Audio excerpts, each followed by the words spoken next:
संस्कृति की रक्षा यदि होती है तो पुरातत्व और साहित्य से होती है। संस्कृति जब भी देखी जाती है, आप अपनी श्रवण संस्कृति को उठाकर देखेंगे तो पुरातत्व और साहित्य आपकी संस्कृति की गौरव गाथा को कहता है। और वे आचार्य प्रवर जिन्होंने संस्कृति की रक्षा के लिए पुरातत्व को भी निर्मित कर दिया, साहित्य को भी निर्मित कर दिया और चैतन्य तीर्थों को इतना गढ़ दिया कि सदियों तक यह श्रवण संस्कृति मुस्कुराएगी कि कोई ऐसा संत हुआ था जिसने साहित्य पर भी लेखनी चलाई, जिसने संस्कृति की रक्षा के लिए अनेकों जिन मंदिरों का निर्माण कराया और जिसने ऐसे ऐसे श्रेष्ठ साधकों को निर्मित कर दिया कि जिससे संस्कृति अब मुस्कुराएगी। अनेक वर्षों तक वे कहां गए हैं? वे जा ही नहीं सकते। अध्यक्ष जी कहीं नहीं जा सकते। वे जिन्होंने आपके हृदयों में स्थान बना लिया हो, उन्हें कोई निकाल के बाहर नहीं कर सकता। हमारे साथ तो अगर कहें यह संयम जीवन की शुरुआत यदि कहीं से हुई तो वे हैं आचार्य प्रवर विद्यासागर जी महामुनिराज। छोटी सी आयु, लगभग 14 वर्ष की आयु में वह अमरकंटक का कक्ष आज भी याद है, जहां पर जो वर्तमान में शीतल सागर जी महामुनिराज, शीतल सागर जी आचार्य विद्यासागर जी के शिष्य के रूप में हैं। वे भी उस समय हमसे बड़े थे और हम 14 वर्ष के थे। उस समय प्रथम बार जब आचार्य भगवंत के पास में गए थे तो हमने भी निवेदन किया था कि हमें व्रत चाहिए। 9वीं कक्षा का वह समय था। उन्होंने हमें 1 वर्ष का व्रत दिया और 10वीं में और 9वीं में 1 वर्ष का व्रत दिया। वहां पर एक प्रतिज्ञा करवाई कि भाई ब्रेड बिस्किट आदि का त्याग कर देना।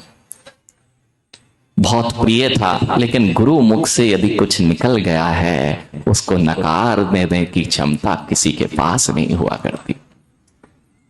वह 1 वर्ष का व्रत हुआ। उसी समय 5 वर्ष का व्रत शीतल सागर जी महामुनिराज जो उस समय श्रावक थे उनका हुआ। वे भी आज मुनिराज हैं और उनका आशीष ही है कि आज हमें यह मुनि मुद्रा मिल गई है।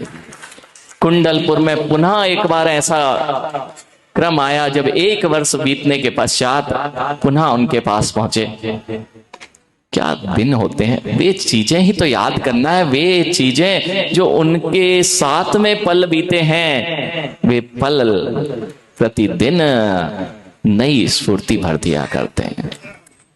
पंडित जी, वह कक्ष था जब सारा संघ वहां था और मुनिराज सब जानते थे, तो एक छोटे से भैया जी को अंदर भेज दिया आचार्य श्री के कक्ष में। आचार्य श्री अकेले थे। अब वैसे ही आचार्य श्री के पास जाएं तो हिम्मत तो बनती नहीं है। गए और जैसे ही आचार्य श्री के पास पहुंचे, आचार्य श्री पूछते हैं व्हाट इज योर नेम। ऐसा सुनना था। अब तो वैसे ही आचार्य श्री के मुख से 2 शब्द मिल जाए तो ऐसा लगता है, और आचार्य श्री इंग्लिश में बोले व्हाट इज योर नेम। अब तो कुछ दिमाग काम नहीं कर रहा था, बस नाम बोला और निवेदन किया आगे। इतना ही तो कहते थे पंडित जी। इतना बोल दिया है तो काम आगे का। बस निवेदन किया कि आपसे व्रत आगे बढ़ाना है और इस मार्ग पे बढ़ना है। उस दिन वह आशीष दिया कि जब तक पढ़ाई पूरी नहीं होती है तब तक आपका व्रत है, और उन साधक की कुछ वर्गलाएं आज इस संयम के मार्ग पे बढ़ने के लिए हमारे लिए सार्थक हो रही हैं।